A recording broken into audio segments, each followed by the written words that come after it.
আমাদের মাঝে কিছু মহিলারা আছেন, স্বামীর কথা শুনেন না, স্বামীকে কষ্ট দেন, স্বামীকে জুলুম করেন, স্বামীকে মানসিক চাপ দেন, স্বামীর অনুসরণ করেন না, স্বামীর অনুকরণ করেন না। পর্দানিশী মা বোনদেরকে বলছি, মেহেরবানি করে লক্ষ্য করুন।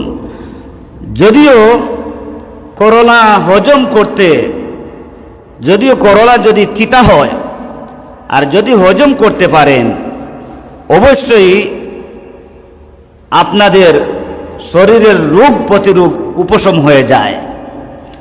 তদ্রূপ স্বামীর করলার মতো তিতাযুক্ত যদি আপনারা কথা শুনেন, মানতে পারেন, ধৈর্য ধরতে পারেন, অনুসরণ করতে পারেন, অনুকরণ করতে পারেন, বিশ্ব নবী সাল্লাল্লাহু আলাইহি ওয়াসাল্লাম বলতেছেন তার প্রতিদান হচ্ছে জান্নাত। হোক্কা সুবহানাল্লাহ। তার প্রতিদান কি? জান্নাত। পুরুষদেরকেও বলছি,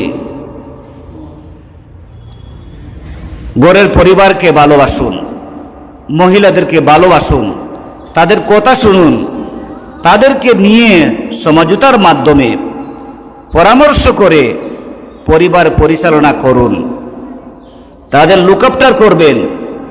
এই সমস্ত যদি আপনারা মহিলাদেরকে আপনারা সাজেশন দিয়ে সুন্দর করে চালান, অবশ্যই মহান আল্লাহ সুবহানাহু ওয়া তাআলা এই পরিবারের মধ্যে রহমত নাজিল করবেন।